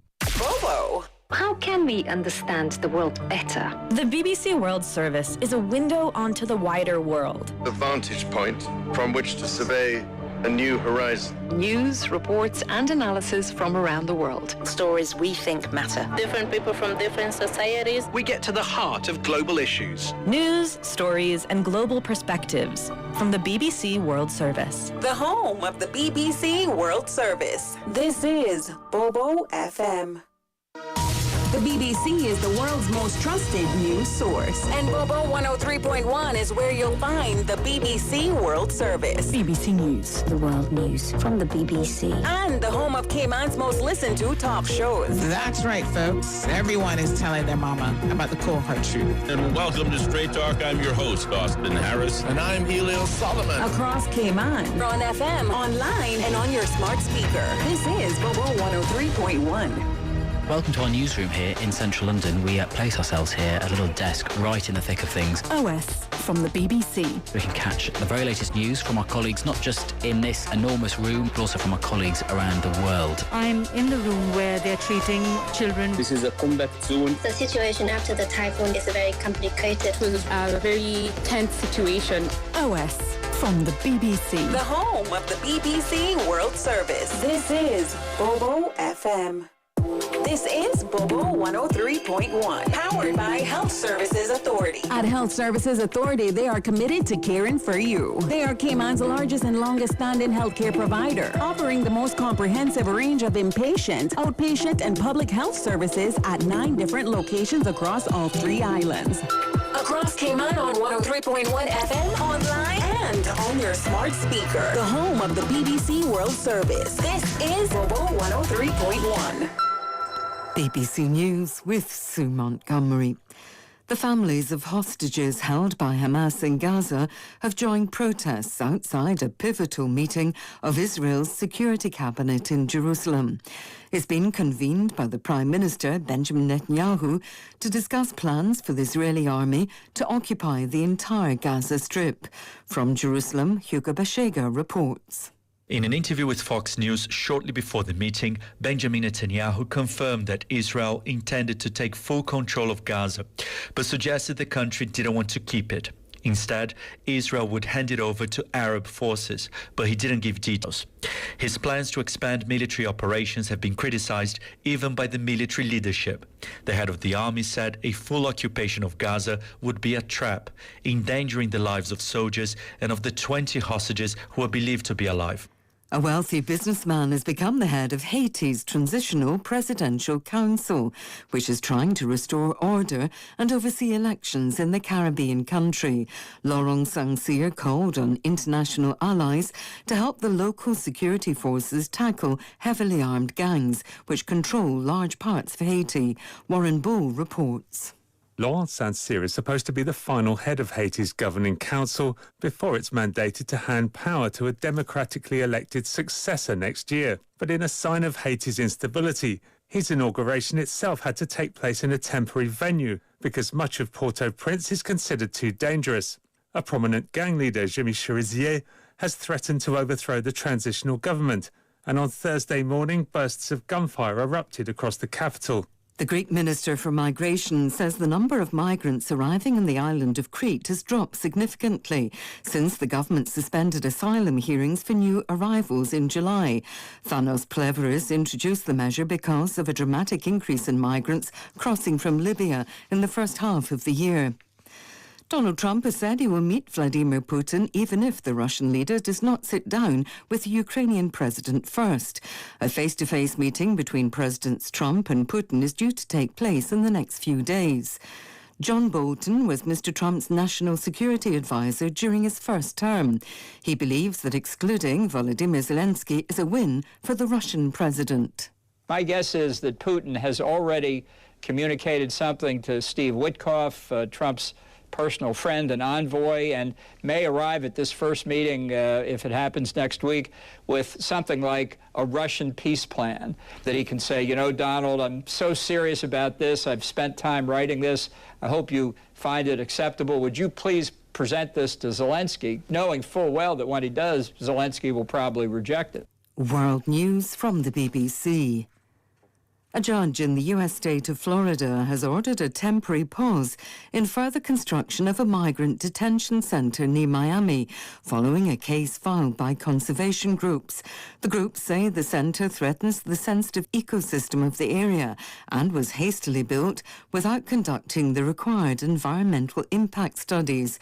Donald Trump has raved about the quick construction of the center. Thousands of supporters of the former Colombian president Álvaro Uribe have protested in cities across Colombia to demand his release. Mr. Uribe was sentenced last Friday to 12 years house arrest. He was found guilty of witness tampering and fraud. He maintains his innocence. This protester explains why she took to the streets of Bogotá. We have to be good Colombians. We must stand with the good guys like Uribe and support him. Our country must move forward because we must speak out. The bad guys can't win. There are more of us good guys, and justice must not fall into the hands of those who don't believe in it and use it for their own benefit. That's why Uribe is innocent, and Colombia has to move forward. Hundreds of people have taken to the streets of the Liberian capital, Monrovia, to highlight the problem of rising drug abuse. Wearing black Say No to Drugs shirts, the protesters marched through the rain to petition MPs. Liberia is one of several West African nations grappling with the spread of a cheap, highly addictive drug known as Kush, a mix of cannabis and various opioids. A new version of the artificial intelligence chatbot ChatGPT has been launched by its US-based parent company, OpenAI. Its designers claim that ChatGPT-5 is more reliable, has a better grasp of language, and is less prone to inventing facts than its predecessors. BBC News. Opinions expressed on Street Talk with Austin and Ellio do not necessarily reflect or represent the views of Stingray Media, its staff, or contributors. Callers to the program accept full responsibility for the views expressed. The show host and affiliates are not liable for any statements made or any harm claimed. All callers to the program indemnify Straight Talk from all claims. Offensive, defamatory, or unlawful content will not be tolerated. Be a part of the conversation by calling 745-2626. Now, here's Here's Straight Talk with Austin and Ellio on Bobo 103.1. And welcome back, K-Man, to more Straight Talk here on Bobo 103.1 FM and simulcasting live over YouTube and Facebook under the key search words Straight Talk Radio Show. We're your hosts, Ellio Solomon and myself, Austin Harris, as the phone lines remain open now at 7 minutes past the hour of 6 o'clock, giving us, just a little bit over 23 minutes before we have to wrap it up for yet again another day. But now is a good reminder to remind audiences, particularly those of you who may be tuning in for the first time, to tune in and join Straight Talk each and every weekday evening from 4:30 to 6:30 p.m. right here, exclusively brought to you by Bobo 103.1 FM and simulcast on YouTube and Facebook. You can also find us on the ACT Cruise Tourism Facebook page as well. Just to recap some of the discussions we've been having so far, prior to the last discussion with a bit of a history lesson provided by my colleague, I think in honor of Jamaica's Independence Day celebrations, which were celebrated here in the Cayman Islands just last weekend. Certainly appreciative for that walk down memory lane. Again, a reminder that there's been a secret hand at play in a lot of the Caribbean islands, the Cayman Islands certainly included in that mix. And it is important, as they say, to know your history. Otherwise, you'll be doomed to repeat it.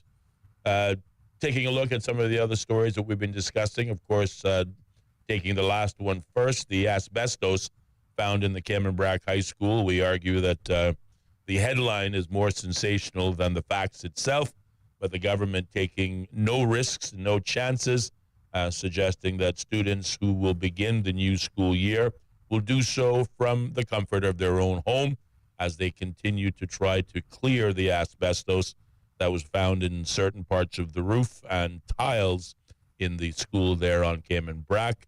Again, a environmental solutions group did a report and a survey back in June suggesting that the levels of asbestos were not at critical levels at all, but were below OSHA standards and arguably acceptable standards, causing us to believe that perhaps you didn't have to close the entire school, but likewise, there didn't need to be a need for that kind of headline, which only But see, that's a key point you just made, too, is you mentioned this happened back in June.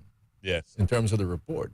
June, July, August. Yes.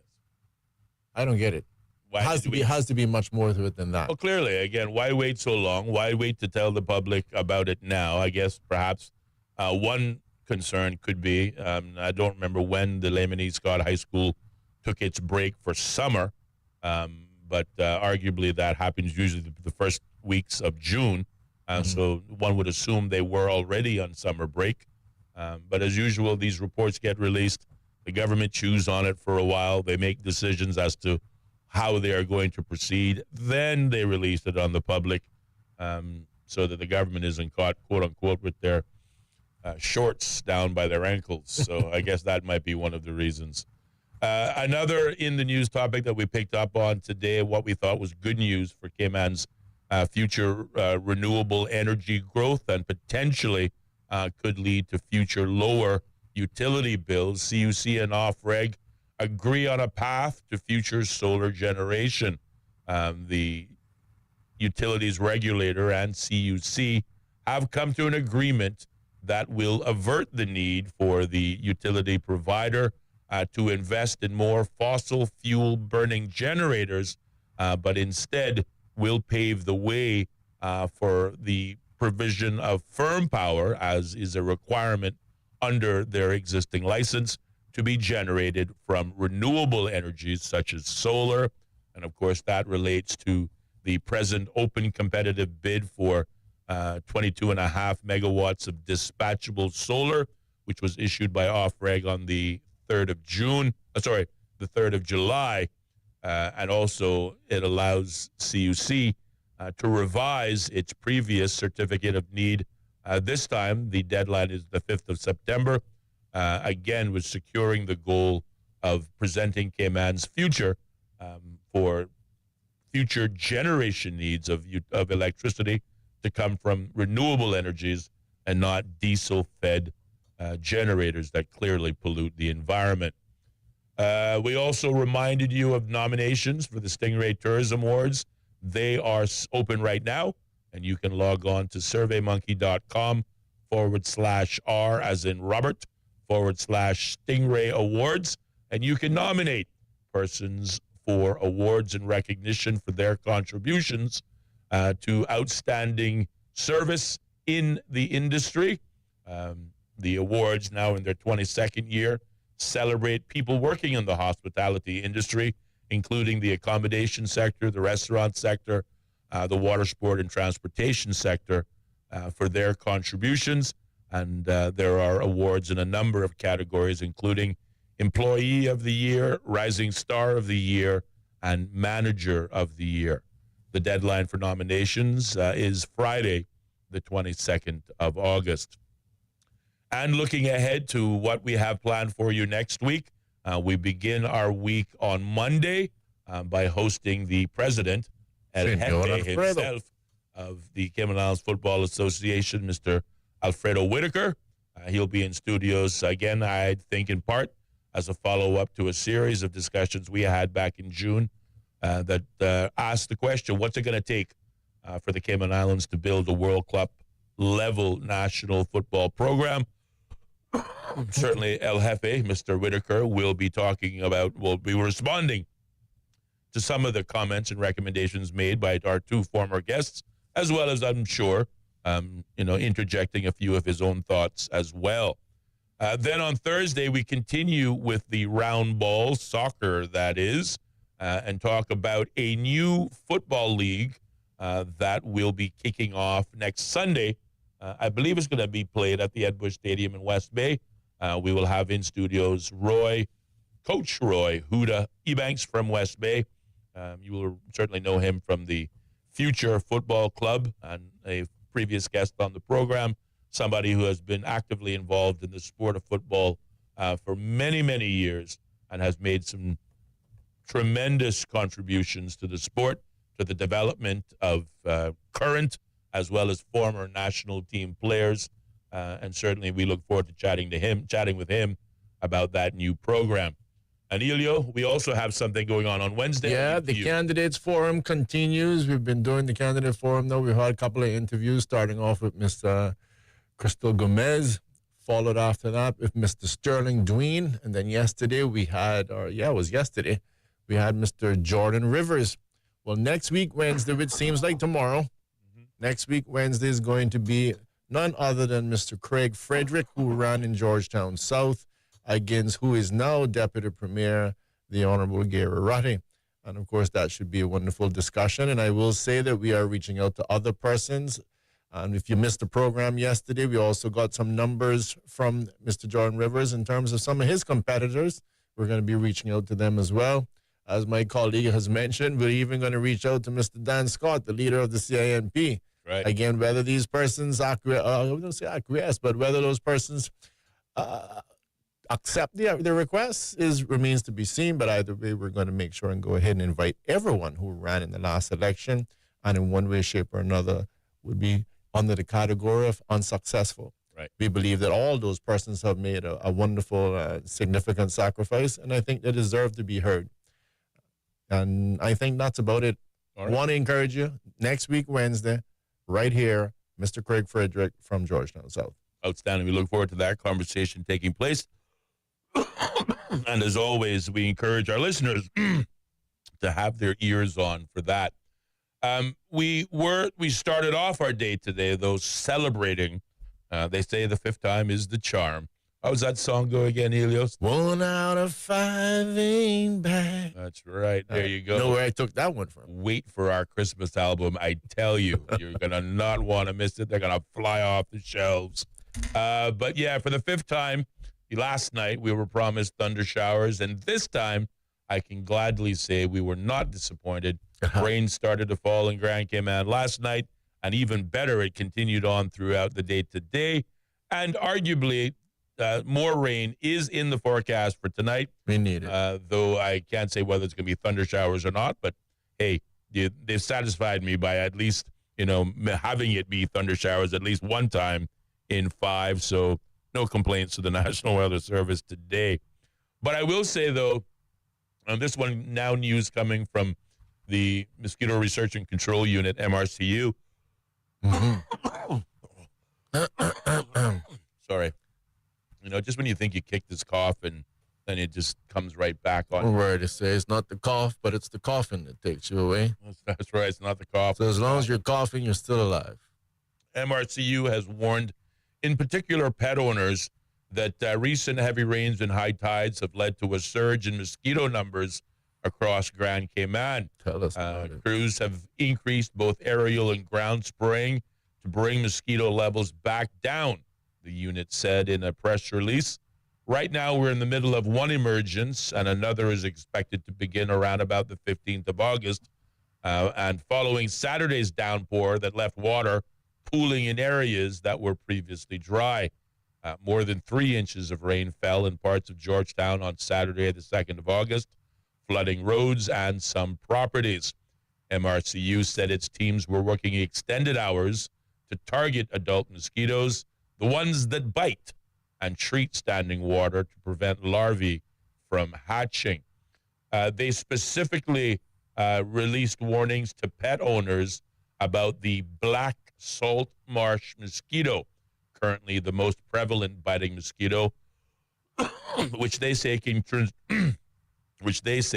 transmit heartworm to dogs and cats. Heartworm is caused by a parasitic roundworm that, if left untreated in an infected dog or cat, will or could eventually lead to death of the animal. Therefore, pet owners are encouraged to speak to their veterinarians to ensure that their animals are protected with the appropriate preventive medication. Certainly, if you can't afford a trip to the vet's office, you can pick up heartworm medication at the grocery store. They can give that to the dogs and the cats. What can they give to humans? Well, I don't know. Nothing. Nothing. You always notice, I think the only thing humans can be influenced by mosquitoes, the dengue or something? I don't know. We wouldn't want to cause too much panic. But I can tell you, though, the mosquitoes now are not the same mosquitoes that I grew up with, just so you know. Oh, no, there's a mosquito on steroids. They're a different kind. These are different mosquitoes. And first of all, I'm looking at them. And you got to swat twice or two, and when you hit them, you can almost hear bones breaking in the mosquito. They're that big. They almost look like the sandflies, right? Yeah. And then they bite you, and it's not normal. I started thinking at first that, I said, maybe it's old age, you're just not the same, Ellio. But no, it's a different mosquito. I think somebody needs to, and there was quite a few years ago, I don't remember how long, but remember they had this British group that came down here that was supposed to be letting mosquitoes go, and that was supposed to be causing some kind of a positive mutation. The genetically modified mosquito population, which was supposed to breed with the local population and thereby creating all males and killing out the population or something to that effect. It's the females that do the biting. That's disappeared. We never heard anything about that. It was all the rage, and then you're right. They just kind of fell off the radar, and of course, we in Cayman weren't shared any kind of details of the results. But I think it failed. And I think we probably got the mutation, and the mutation is worse than what we had before. And probably another secret CIA operation. Well, I don't know about the CIA, but it didn't. Definitely a secret operation. Yeah, definitely. Well, according to Shouldn't MRC, we be able to demand some answers about it? Well, I'm sure we could. I mean, we could reach out on the one hand to MRCU. Our good friend, Dr. Alan Wheeler, their director, might want to or be able to speak on it. Or we could reach out to the DOE. Miss Gina, maybe she might want to talk about it. And, of course, worst case scenario, maybe we can reach out to the Honorable Minister, Catherine Ebanks-Wilkes, the Minister of Environment and Sustainability, Climate Change.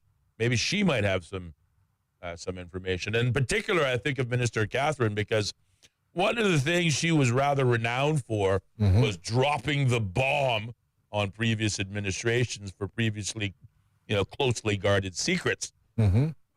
So she should be divulging this information. She seemed comfortable in the first place, dropping the bomb that it was going to cost the country, close to $18 million to get out of the DART regen deal. She kind of shocked members in Parliament when she raised that question. obviously having some insight herself previous to the enough is enough, it wasn't me remark that happened just months before the general election took place back in November 2024. But who knows? Maybe we'll get the answers, or maybe it'll turn out to be like the Kennedy assassination.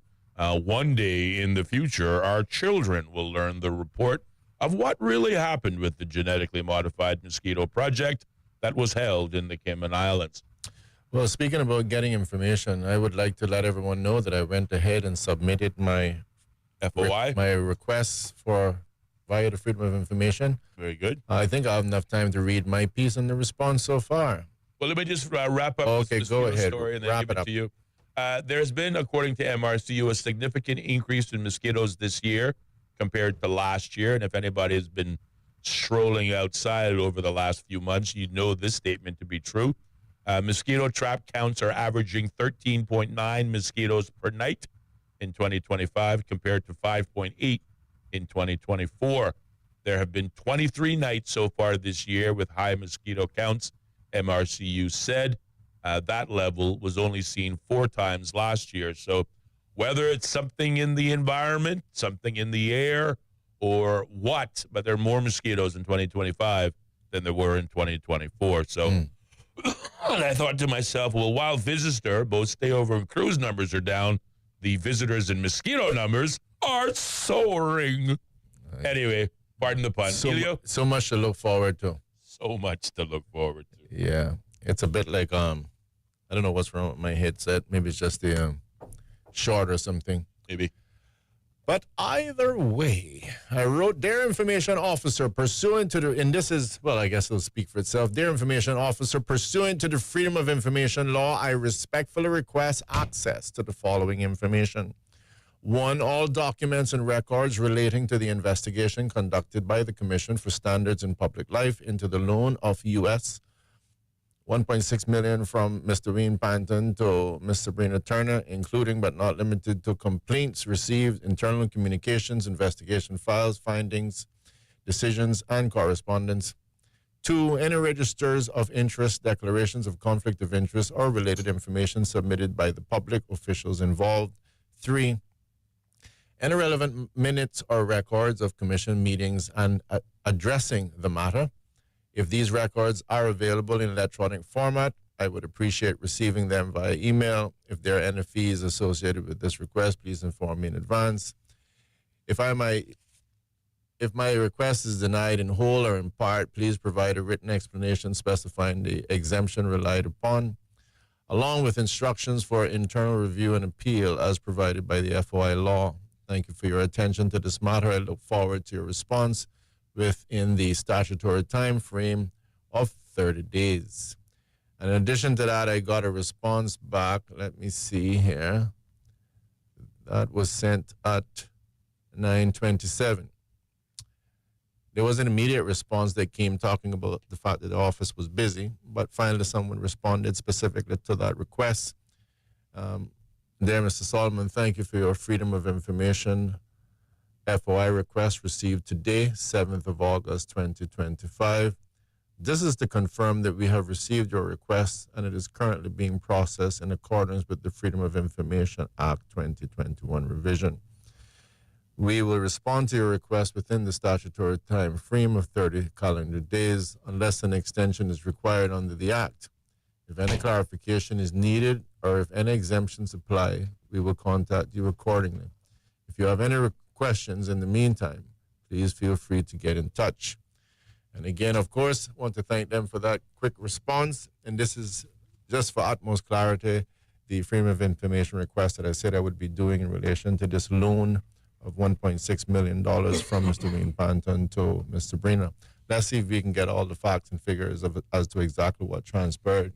I'm sure it should be at minimum an intriguing discussion. And just when both of those persons thought they dodged a bullet, when the Standards in Public Life Commission decided not to press on or raise any red flags on the issue, little did they know that Ellio Solomon would be back to haunt them. Yeah, and putting someone on the evening show is not going to stop it either.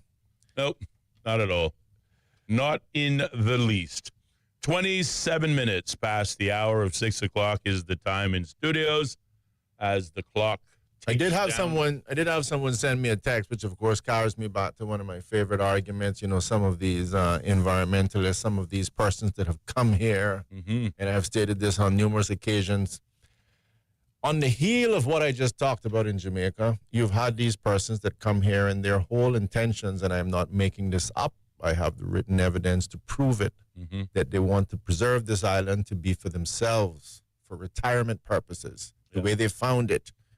And again, so far, they have been very successful. I mean, we've even had, what do we have? A referendum of people saying no to cruise, which we'll see. We'll see what happens with that in the end. $50 million will definitely make some decisions happen pretty quickly. Yep. But not that means we have any remedial, mind you. But again, somebody texting a little bit later on today, is it not amazing that you have people who have destroyed so much mangrove, and yet they're campaigning that no one should be able to destroy their mangrove on their land? Yeah. I mean, have you taken a trip to South Sound and Raid Bay and actually look at where some of these houses are? Let's talk about mosquitoes. You can't possibly survive there, arguably, when the sun sets, okay? Because that's Mosquitoville. I'm doing work in Raid Bay. The entire piece of land there is pure mangrove. You go around, like, you look at everybody's house. There's mangrove. But yeah, they're the biggest groups of people, and the South Sound included. His biggest people complaining, pro-environment. How dare you destroy your mangrove? How dare you? How dare you indeed.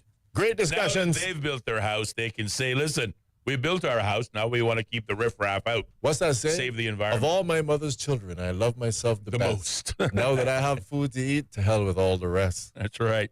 We want to thank those of you who tuned in. Thank those of you who shared your viewpoints with us, albeit on text. And again, encourage you to tune in as we wrap up yet again another week. Being on the air tomorrow for Friday. We tend to have a bit more fun on Fridays, and tomorrow will be no different. But for now, good night, K-Man, and see you tomorrow for more Straight Talk, brought to you by Bobo 103.1 FM.